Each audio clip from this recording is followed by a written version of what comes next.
Você tem se sentido, às vezes, estressado? Há situações em que você percebe claramente um certo esgotamento nas suas energias. Você se sente esgotado. Sabe que uma pesquisa feita por um dos institutos de pesquisa do Brasil afirma o seguinte, que de cada 3 pessoas, 2 das entrevistadas, essas 2 pessoas de cada 3, elas afirmaram, elas disseram quando elas foram perguntadas, quando elas foram indagadas, disseram assim: eu já acordo cansada. Será que isso acontece com alguém aqui? Você poderia dizer: caramba, eu já acordo cansado ou cansada, parece que a noite foi curta demais, e aquele alarme maldito do celular me levantou da cama, mas eu gostaria de continuar, não queria sair daqui. Essa situação, essa maneira de confessar das pessoas sobre o cansaço, sobre o estresse, sobre o esgotamento, tem muito a ver com o estilo de vida que a maioria das pessoas está vivendo nos grandes centros urbanos nessa época. É uma vida marcada pela correria, por uma agenda apertada. É uma vida marcada por um clima de competição. Quase tudo é na base de competição, para se resolver quem é melhor. Os melhores vencem, os melhores conseguem os postos. Uma situação de insegurança reinante, como aquela que todos nós vivemos. A violência que a gente vê estampada nos jornais, e às vezes chega tão perto de nós, as filas enormes, os problemas de engarrafamento no trânsito, e que você às vezes fica realmente irritado com aquela situação. Essa é a vida moderna, essa é a realidade em que nós estamos inseridos, eu e você. É claro que essa situação, esse tipo de cenário no qual nós vivemos, ele nos cansa, ele nos esgota, ele nos leva à exaustão, ele provoca sobre nós uma sobrecarga, uma carga que às vezes é muito pesada, a gente sente isso. Essa situação rouba às vezes as nossas energias, tira as nossas forças, tira o nosso ânimo. Sabem, o profeta Isaías, ele escreveu aproximadamente 700 anos antes de Jesus nascer. Então, coloca tempo nisso, há muito tempo. E quando você abre a Bíblia aqui nesse capítulo 40, eu li a parte final, se você observa no início do capítulo 40, vai dizer: consolem o meu povo, consolem o meu povo. Então, nessa parte aqui do profeta Isaías, que os estudiosos dizem a segunda parte do livro, a gente percebe uma mensagem, a gente vê uma mensagem dirigida ao povo de Israel, num dos piores momentos na história daquela nação. Israel estava vivendo no exílio. Essa mensagem é dirigida àqueles que estavam vivendo no exílio. Mas aí eu preciso falar uma coisa para você, porque se você lê, você conhece o profeta Isaías, fala: pastor, não estou entendendo. Porque se Isaías viveu quase 200 anos antes do exílio, como é que essa palavra você está falando que ela foi dirigida às pessoas no exílio? Queridos, isso é profecia. Aqui na Bíblia, é profecia. Vocês vejam que Deus concedeu uma mensagem de esperança, uma mensagem de consolação, uma mensagem de conforto, que ela só seria levada de maneira real para aquele povo quase 200 anos depois. Mas Deus sabia de tudo o que ia acontecer, nada escapava no cenário ao conhecimento de Deus. Então, a necessidade dessas palavras que aqui aparecem, especialmente essas que a gente leu, ela se faria sentir anos depois, porque essas palavras foram levadas a uma geração que estava cansada, que estava oprimida, longe da sua terra. A sua cidade, a cidade dos seus pais, havia sido destruída, e as pessoas estavam vivendo de lembranças, vivendo de saudade, sem nenhuma perspectiva de que aquele cenário seria modificado. Para eles, Deus já havia preparado de antemão essa mensagem de consolação. Isaías é, portanto, a pessoa que Deus usou para ser o portador desta palavra, uma palavra de encorajamento, uma palavra de motivação, uma palavra de conforto. E a síntese que nós percebemos é essa: Deus vai interferir, Deus vai agir, Ele vai libertar e Ele vai restaurar a nação. Se você ler a partir do capítulo 40, você vai perceber a extensão dessa palavra de consolo e de conforto para aquelas pessoas. Vai chegar o tempo, o profeta está dizendo, em que Deus vai quebrar o jugo, em que Deus vai trazer renovação, em que Deus vai trazer cura, e em que Deus vai trazer descanso, que é o foco dessa parte que a gente leu. Queridos, eu creio, pela minha própria experiência, que em muitos sentidos, esta palavra que a gente leu, que está aqui, é uma palavra para nós hoje, palavra para mim, uma palavra para você. Uma outra informação que eu colhi quando estava pesquisando sobre isso, e a informação é a seguinte: é que 1/3 da população brasileira tem problemas com insônia. 1/3. E para conseguir, de fato, relaxar e para conseguir descansar, precisa de ansiolíticos, precisa de remédio, precisa de medicamentos. Amados, eu sei que há pessoas que têm questões sérias, graves, que realmente precisam de tratamento e precisam, mas eu acho que você vai concordar comigo que esse percentual é muito alto. É muito alto, 1/3 da população. Pessoas que estão vivendo assim, cansadas, elas não conseguem relaxar, elas estão, a mente está funcionando o tempo todo, elas estão preocupadas, elas estão envolvidas com questões, com situações que estão trazendo esse desassossego para elas. Estamos falando sobre o nosso tempo: ansiedade, medo, esgotamento, depressão, tantas vezes. E aí a palavra de Deus vem aqui e diz isso que a gente leu: aos cansados, o que ele faz? Vamos lá, gente.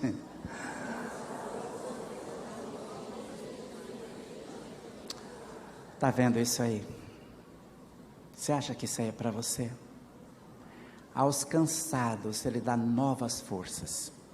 E Ele enche de energia os fracos. Aqueles que estão enfraquecidos, Aí eu faço uma viagem, e a gente vai para o ministério do Senhor Jesus. Alguns de vocês se lembram que Jesus disse no registro de Mateus capítulo 11, 28, ele disse o seguinte: venham a mim, todos vocês que estão cansados e sobrecarregados, e eu lhes darei descanso. O que eu quero que você perceba é que descanso é uma promessa da palavra de Deus. Isso quer dizer que você não precisa viver nesse desassossego.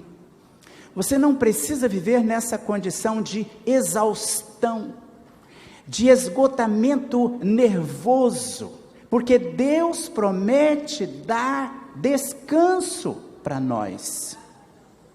É isso que a palavra está dizendo aqui, e reafirmada pelo Senhor Jesus Cristo, ou seja, em Deus nós encontramos alívio, nele nós podemos descansar. Quando eu olho para esse texto, eu tenho extraído desse texto pelo menos 4 verdades que são muito importantes. Elas estão aqui no texto, se você olha direitinho, você vai perceber. E eu quero mostrar, Léo, coloca para nós agora essas 4 aí no telão. Você está percebendo ali?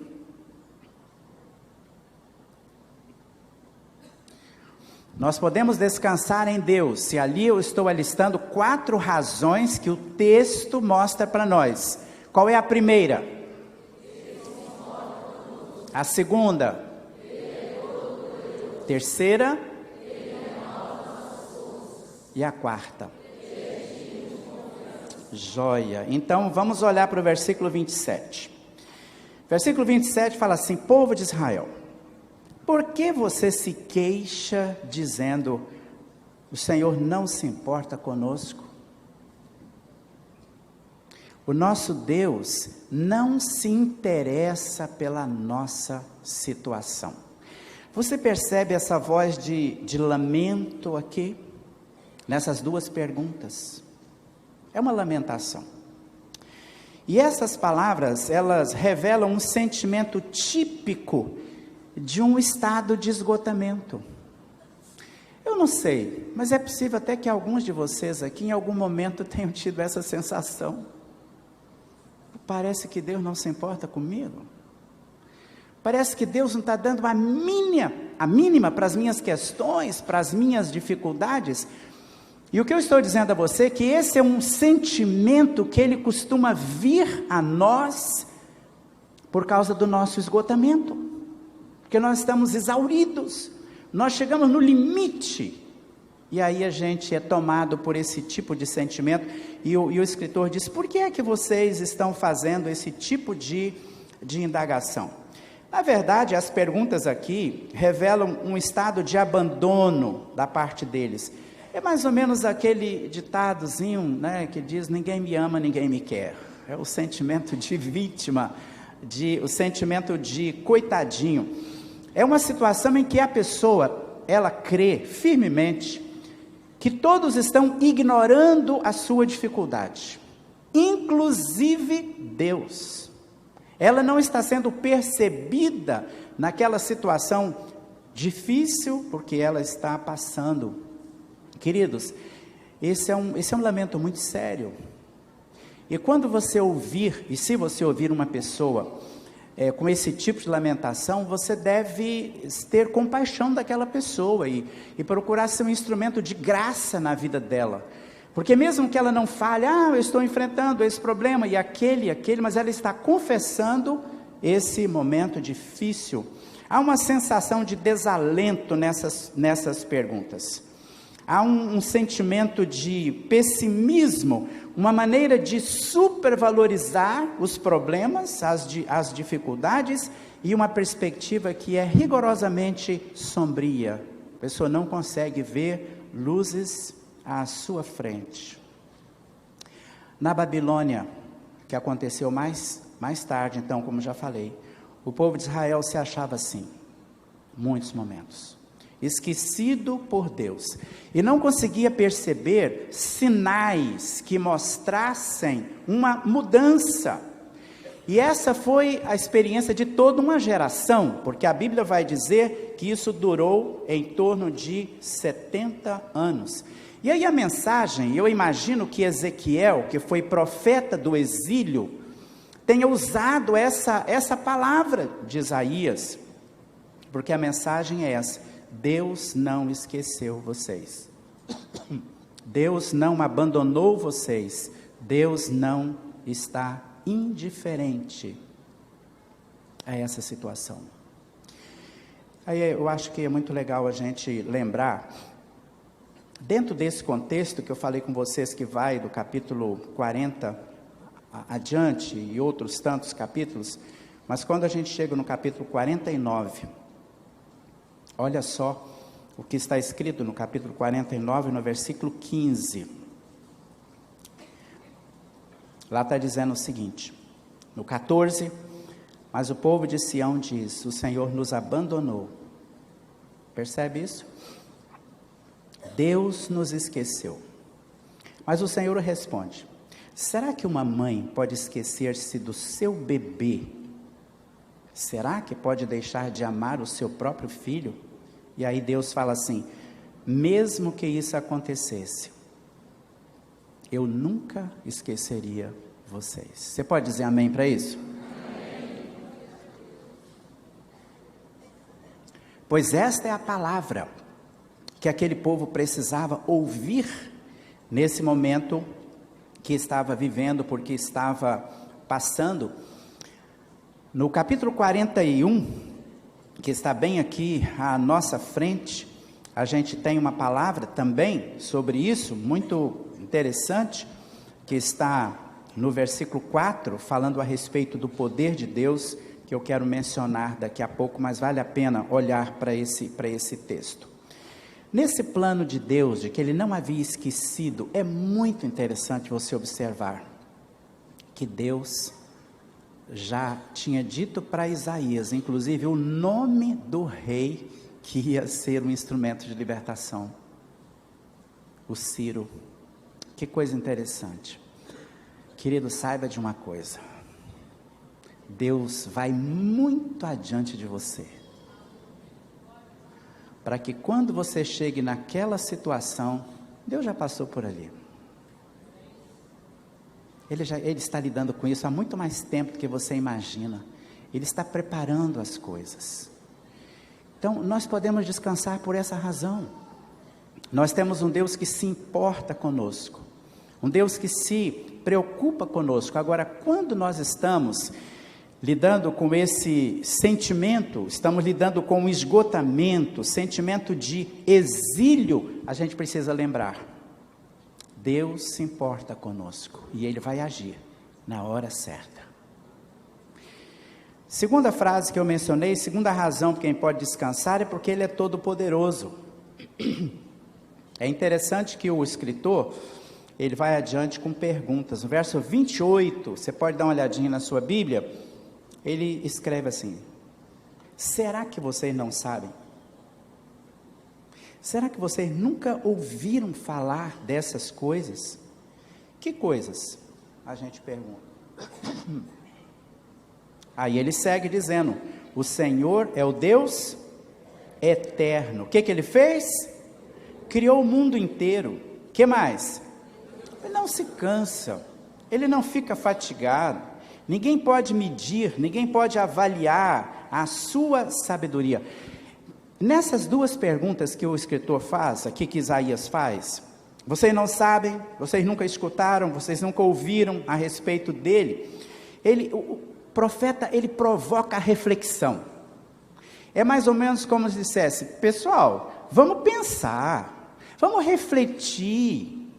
Vocês se esqueceram de quem é o nosso Deus, de quem realmente é o nosso Deus? E aí ele faz essas declarações que a gente acabou de repetir, que Deus é o Deus eterno, Ele criou todas as coisas, Ele governa todas as coisas, e que Ele não se cansa, Ele não perde o seu poder.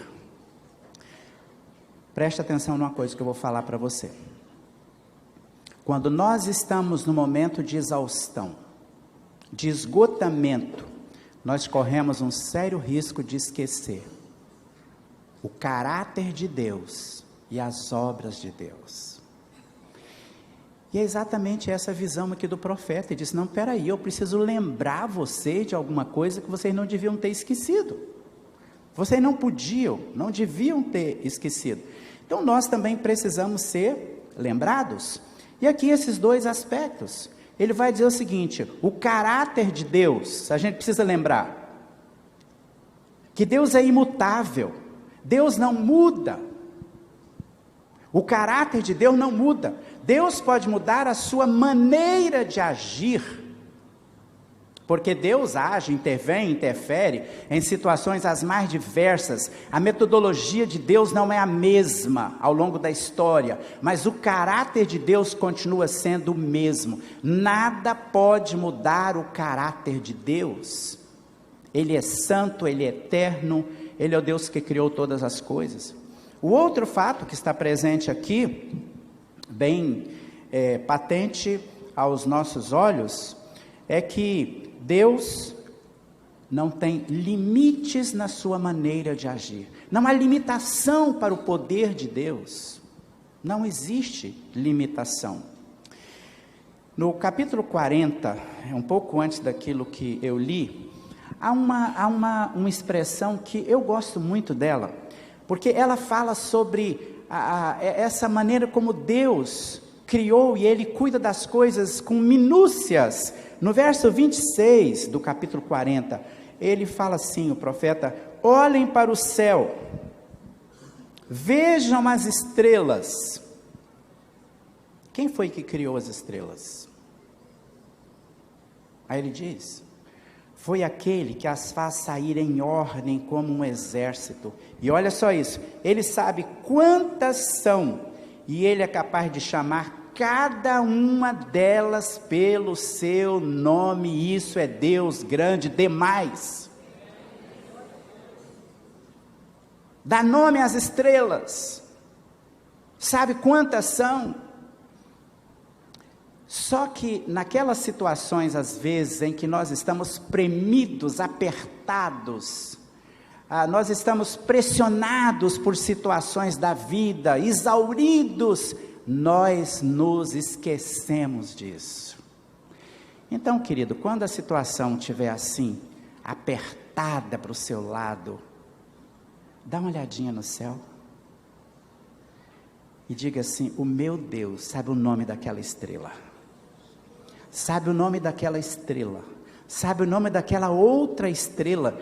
Esse Deus sabe do meu problema, Ele sabe da minha. Isso é fichinha para Ele. É o reconhecimento de que Deus é poderoso. Isso quer dizer, não importa a profundidade do poço onde nós nos encontramos, as mãos de Deus são grandes demais para nos alcançar ali. Muitos de vocês aqui podem lembrar-se da experiência do profeta Elias. Depois daquela batalha contra os profetas de Baal, ele estava extremamente esgotado e ele estava ameaçado de morte. Ele sai para o deserto e ele chega num ponto de tal esgotamento que ele diz: Deus, eu acho que tudo que eu quero é morrer.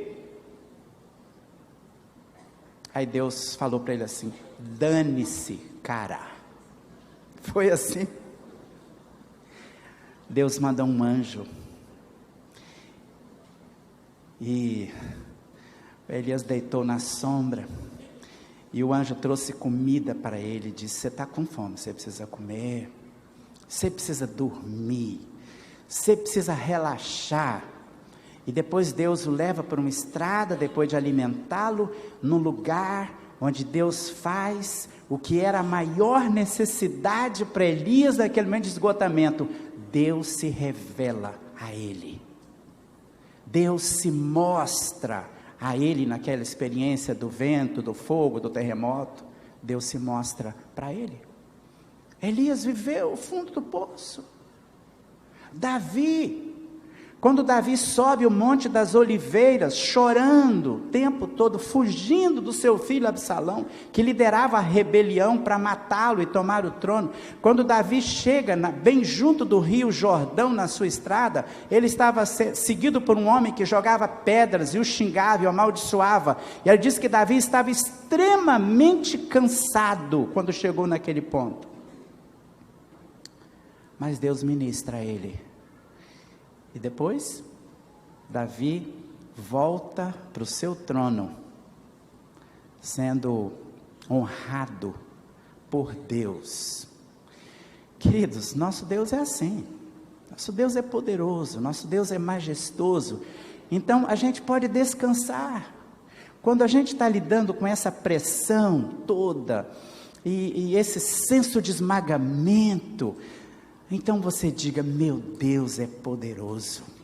O meu Deus, Ele é um Deus poderoso. Terceiro fato que eu mencionei, é ali naquela lista que nós lemos, dos 4 motivos, é que Deus, nós podemos descansar porque Ele renova as nossas forças.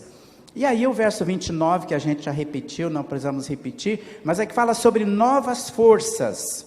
É a provisão de Deus em renovar as nossas forças diariamente, e diante de situações excepcionais. Olha só o que eu estou te dizendo, é que Deus, quando nós permitimos, Ele renova as nossas forças para o dia a dia, mas quando nós temos um tremendo de um abacaxi, ou de um pepino pela frente, e a gente deixa Deus agir, Ele nos dá um suprimento extra de força. Você crê nisso? Porque Deus faz. O texto aqui, ele diz exatamente isso: aos cansados Ele dá novas forças, e Ele enche de energia os fracos.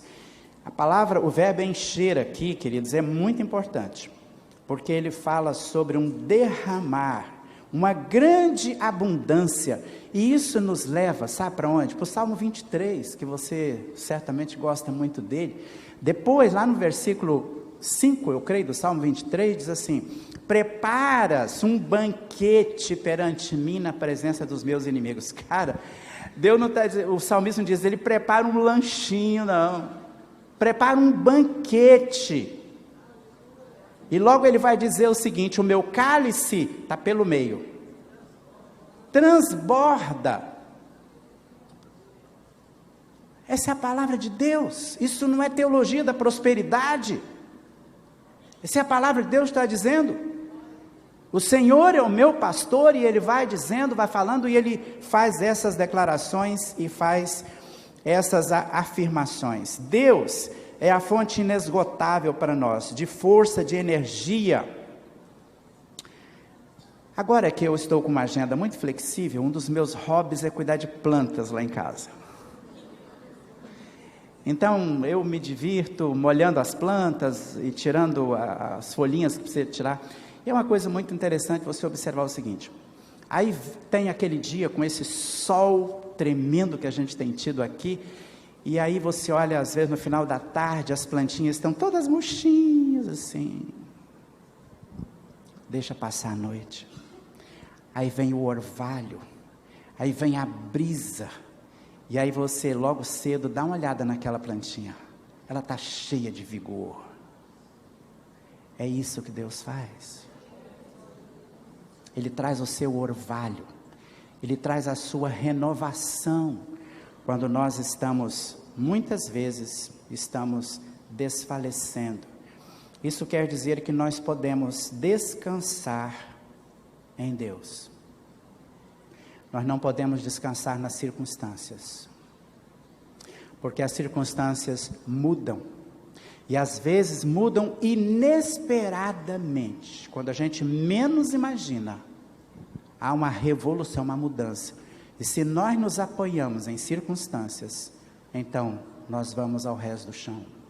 Nós nos apoiamos em Deus, nós nos apoiamos em Deus.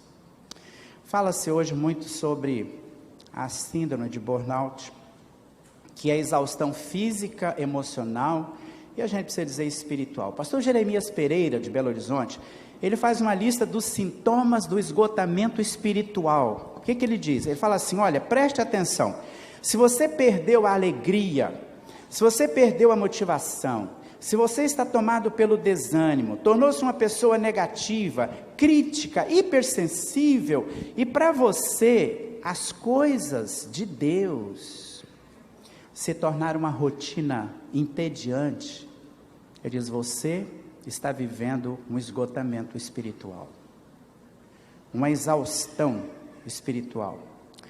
A gente precisa lembrar que muitas vezes nessa síndrome de burnout a pessoa precisa de tratamento profissional mesmo.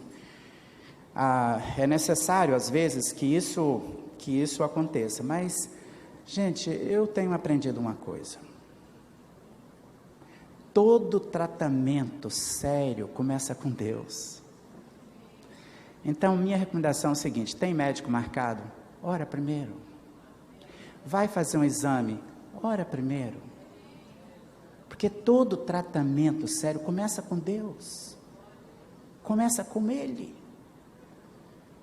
Esse é o Deus que renova as nossas forças. A presença de Deus nos faz descansar. Sabem que um dos homens reverenciados pela igreja, considerados santos pela igreja, Agostinho, ele escreveu uma frase que se tornou famosa, diz o seguinte: ele falou: a minha alma não encontrou descanso enquanto não descansou em Deus. Será que você não está descansando nas circunstâncias? Seu bom emprego, sua boa saúde, outras questões? Lembre-se que as circunstâncias podem mudar, mas Deus não. Então nós descansamos em Deus. E o quarto e última observação que eu fiz ali, você repetiu comigo, é que nós podemos descansar porque Deus é digno da nossa confiança. No verso 31, então vai dizer assim: mas aqueles que confiam no Senhor, ou esperam, na outra tradução, recebem sempre novas forças, voam nas alturas como águias, correm e não perdem as forças, andam e não se cansam. Mas os que confiam no Senhor, e aí 4 coisas que o escritor fala também, ele vai dizer que esses recebem sempre novas forças, voam como as águias, correm e não perdem as forças, andam e também não se cansam. É o que está dizendo aqui o versículo. Destaco a palavra sempre, recebem sempre novas forças. A história das águias, aqui ele está falando especialmente sobre uma espécie de águia que era conhecida naquela região, em Israel. Águias que elas são conhecidas por voar muito alto, chega até 5 quilômetros, até 5.000 metros de altitude. E tantos de nós aqui já lemos sobre o que acontece com elas. A informação é que os ossos das águias, eles são ocos. Isso faz com que ela seja leve, ela não seja pesada. Mas é interessante observar o que ela faz. Ela geralmente sobe e chega num ponto em que ela começa simplesmente a planar. Então ela utiliza as correntes de vento para não fazer grande esforço, por isso elas podem voar distâncias enormes, porque elas não se cansam de ficar batendo asas o tempo todo, porque elas encontraram o vento que vai levá-las para onde elas querem ir. E aí o escritor aqui fala o seguinte: os que esperam no Senhor, confiam no Senhor, voam nas alturas como as águias. Por quê? Você lembra da palavra de Jesus para Nicodemo, João capítulo 3? Jesus fala sobre nascer do Espírito. E nós cremos no Espírito de Deus. E a ideia aqui é que quando nós descansamos na corrente do vento, ou seja, do Espírito de Deus, nós podemos ir longe, sem sofreguidão, sem extremo cansaço, sem esgotamento, sem exaustão. Quantos de nós nos desgastamos tanto porque estamos procurando, tentando fazer por nós mesmos as coisas? E nós não conseguimos ir muito longe. Mas a palavra aqui tem a ver com a nossa confiança em Deus. Há um fluir de Deus na vida daquela pessoa que confia. Quem confia em Deus voa leve, voa conduzido pela graça de Deus, conduzido por Deus. Não é um mero esforço humano, baseado nas possibilidades humanas. Agora, olha só o que eu vou dizer para você: quem não confia, não descansa. Alguns anos atrás, eu tomei um ônibus em Vitória para ir ao Rio de Janeiro, tem anos, era até um carro leito, mas logo na saída rodoviária, o motorista tomou algumas atitudes que me deixou com pulga atrás da orelha. Eu falei: esse cara, sei não, hein? Qual o resultado? Eu não dormi na viagem. Eu fiquei alerta o tempo todo, sei lá. Acho que esse cara está aprendendo a dirigir. Eu não posso relaxar. O que ia adiantar isso, né, gente? Nada. O volante não estava na minha mão, não podia fazer nada, mas eu não consegui relaxar, não conseguia dormir, porque eu não conseguia confiar na direção daquele homem que estava conduzindo o veículo. Se nós não confiamos, nós não relaxamos. Se nós não entregamos, nós não relaxamos. E aí nós vivemos ou ficamos nesse estado de cansaço. Salmo 37, 5, já foi mencionado aqui. Entrega o teu caminho ao Senhor. O que mais? Confia nele e ele tudo fará. Olha só, gente.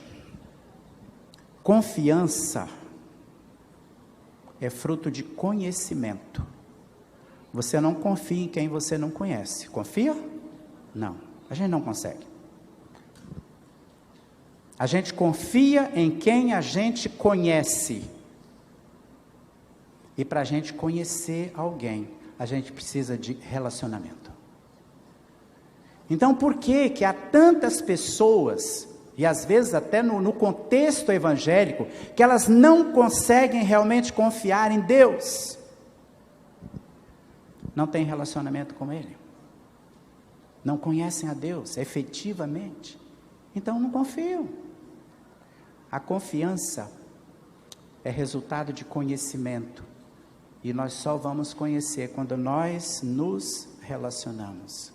Jesus confiava plenamente no Pai. Tanto assim que no meio de uma terrível tempestade no mar da Galileia, ele conseguia dormir. Porque ele conhecia o poder do Pai que estava disponível e que ele podia usar, como ele de fato usou. Quero voltar, Léo, para esse slide que a gente viu ainda há pouco, os 4 motivos porque nós podemos descansar em Deus, e que eu mencionei então para vocês. Pode ler comigo de novo?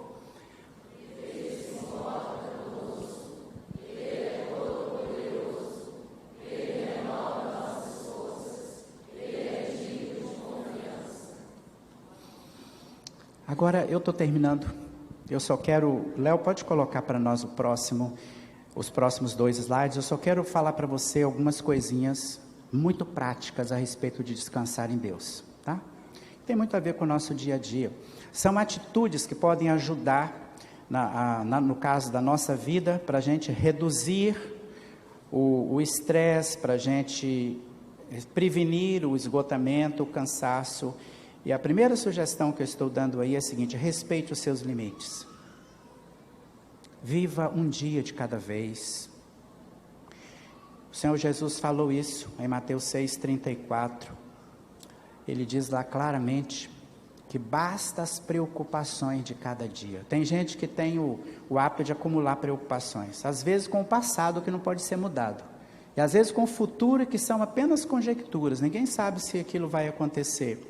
Então, é importante respeitar os seus limites.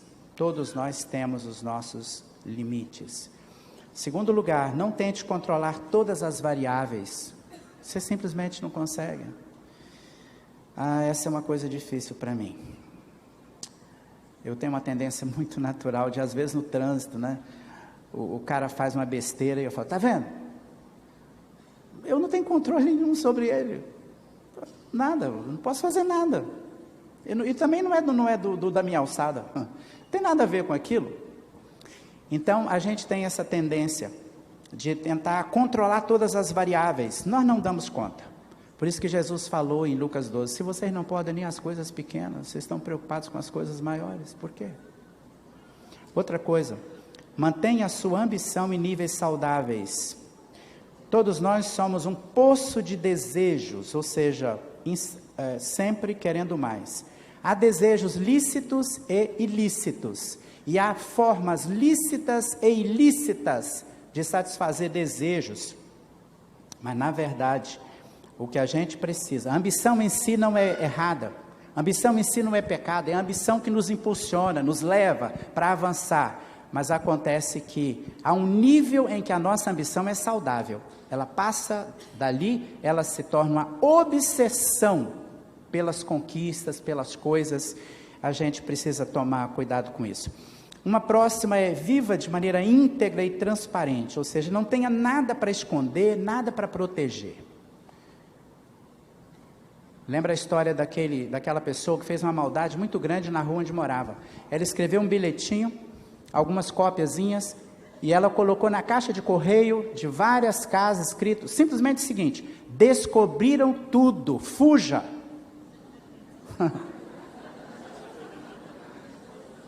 No dia seguinte apareceram alguns caminhões de mudança. Maldade isso, né? Mas qual é a questão? Pessoas que têm coisas ocultas. Então a integridade significa que nós somos aquilo que somos. Nós somos por dentro aquilo que somos por fora e vice-versa. E também seja resolutivo. Isso quer dizer o seguinte: o que é para você fazer hoje, faça hoje. Poucas coisas são tão estressantes quanto você pegar a sua agenda de amanhã, segunda-feira, e falar: caramba, só consegui fazer 3 coisas de 10 que eu tinha que fazer. Aí aquelas 7 passa para terça-feira, que já tinha mais 5, e aí vai para 12 talvez, e aí você não consegue fazer, você joga para a quarta e a sua vida vira um negócio de doido.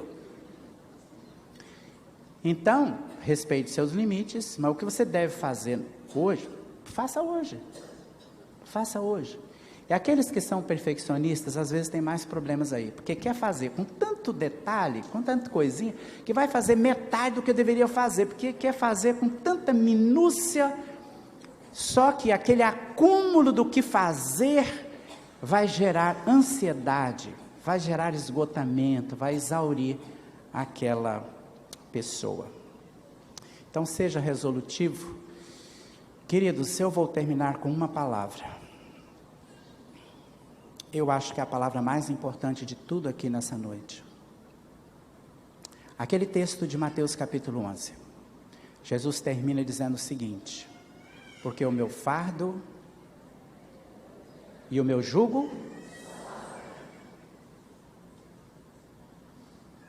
Por que que às vezes o fardo parece tão pesado? Muitas vezes nós estamos carregando um fardo que não é o fardo de Jesus, que Ele nos deu. Nós inventamos os nossos fardos e gememos debaixo deles. A vida que Jesus projetou para os seus filhos não é uma vida sem desafios, sem problemas, sem lutas. Mas Jesus diz claramente isso: o meu jugo é suave, o meu fardo é leve. Nós vamos cantar uma melodia, chegando ao final do culto, e o que eu quero pedir para você, em nome de Jesus? À luz daquilo que a gente falou aqui hoje, ou Deus tem falado ao seu coração, será que você precisa mudar alguma coisa no seu estilo de vida? É hora para você tomar uma decisão. Lembre-se que você não estará sozinho nisso. Não estará sozinho. Deus é e será o seu principal parceiro. O fato é que não é desejo de Deus que você viva cansado, esgotado, exaurido.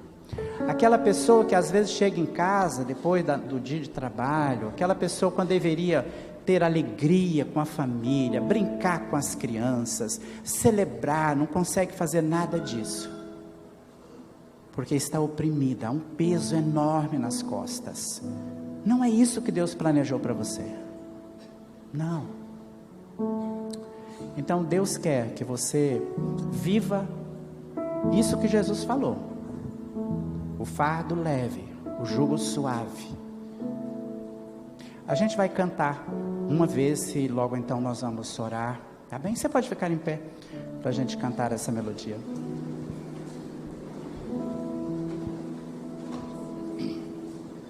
Cobre-me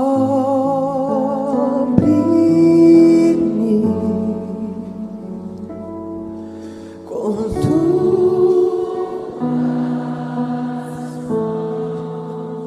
poder.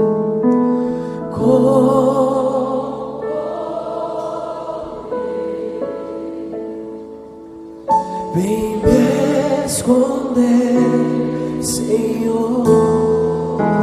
Se o trovão e o mar sobre a tempestade eu voarei, sobre as águas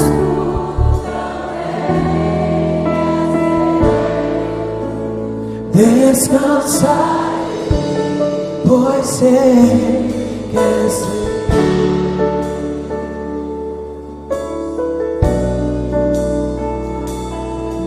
minha alma está, diga, segura em ti, segura em ti. Sabes bem, Jesus, sabes bem, em Cristo vive está. Se o trovão e o mar erguendo vem, sobre a tempestade eu voarei,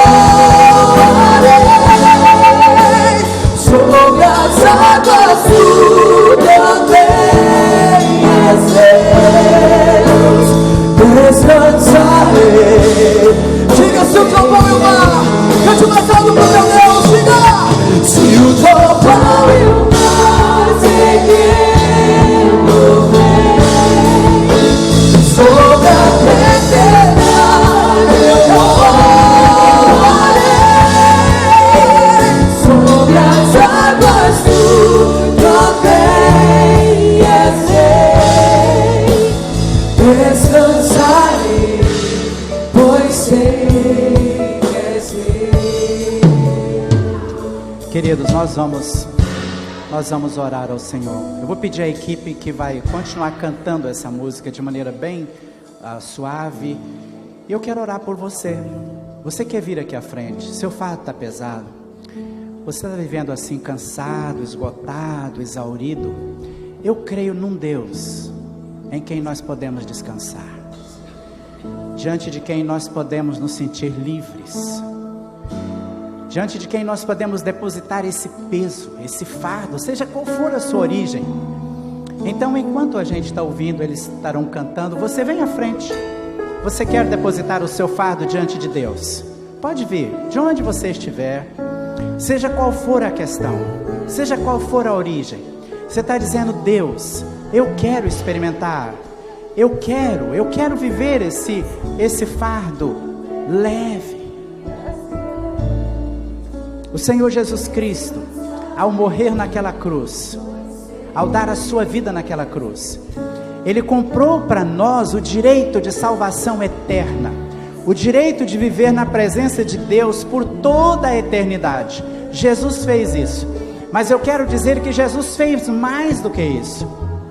Jesus fez mais. Ele nos tornou filhos e filhas de Deus. Ele disse claramente em João 10:10, eu vim para que vocês tenham uma vida abundante, uma vida transbordante, às vezes no meio de muitas lutas, de problemas, de desafios, dificuldades, mas o fardo de Jesus continua sendo leve. Nele nós encontramos descanso. E muitas vezes, nós não conseguimos confiar em Deus o quanto nós achamos, entendemos que é necessário fazer. Sabe o que nós precisamos? É procurar conhecer mais a esse Deus, porque nós não vamos confiar se nós não conhecemos, e nós não vamos conhecer se não nos relacionamos com Ele, se não procuramos andar na presença dEle, buscar a sua face, investir tempo com Ele. Aí está o segredo. Relacionamento nos dá conhecimento, que vai nos trazer confiança, vai nos trazer segurança. Então você quer, vem aqui agora, pode vir, nós vamos orar ao Senhor. Paizinho, eu quero te agradecer por esse texto da palavra de Deus que a gente leu hoje à noite. essa escritura, Deus, que vem de tão longe, que foi inspirada pelo Senhor, escrita pelo profeta Isaías, a respeito de um contexto tão próprio da nação de Israel, mas uma palavra que o Senhor fez chegar até nós hoje, nos nossos dias, porque o Senhor nos conhece, o Senhor sabe dos nossos desafios, o Senhor sabe, Deus, da nossa dificuldade tantas vezes em descansar no Senhor, em encontrar no Senhor esse descanso, esse alívio que a Tua palavra promete. Então, Deus, nós queremos declarar ao Senhor que nós cremos na Tua palavra, que a Tua palavra é a verdade, e que a Tua palavra vem a nós nesta noite para produzir libertação, para trazer mudança no estilo de vida, mudança na nossa maneira de nos relacionarmos com o Senhor, mudança na nossa forma de confiar no Senhor, a ponto de descansar no Senhor. E aqui, Deus, estão os Teus filhos e Tuas filhas. Eu não sei, Deus, o que está no coração de cada um deles, mas o Senhor sabe perfeitamente, e eu quero orar com eles agora, Deus, em nome de Jesus. Traga, ó Deus, resposta para a oração que eles estão fazendo. Alguns deles estão entregando os fardos ao Senhor. Receba, Deus, esses fardos, e alivia, Deus, o peso sobre os ombros dessas pessoas. E eu te peço, Deus, em nome de Jesus, traz mudança, traz transformação, traz esperança para aqueles que estão sem perspectiva, e permita, ó Deus, a todos os Teus filhos aqui, viver aquela vida que Jesus planejou, aquela vida que Jesus sonha para cada um de nós, vida pela qual Ele pagou o preço da sua morte na cruz. Bendito seja o Teu nome, Senhor. Bendito seja o nome do Senhor Jesus Cristo. Bendito Espírito Santo, que ministra a palavra ao nosso coração, Espírito que nos guia, que nos dirige, que nos ensina, Espírito que nos leva adiante, que nos faz voar alto sobre as tempestades. Ah, Deus, o Senhor é tão bom, o Senhor é maravilhoso. Então juntos nós damos ao Senhor toda a honra, todo o louvor e toda a glória, e nós fazemos isso no nome precioso de Jesus. Amém, amém. Deus abençoe vocês, queridos. Deus abençoe vocês.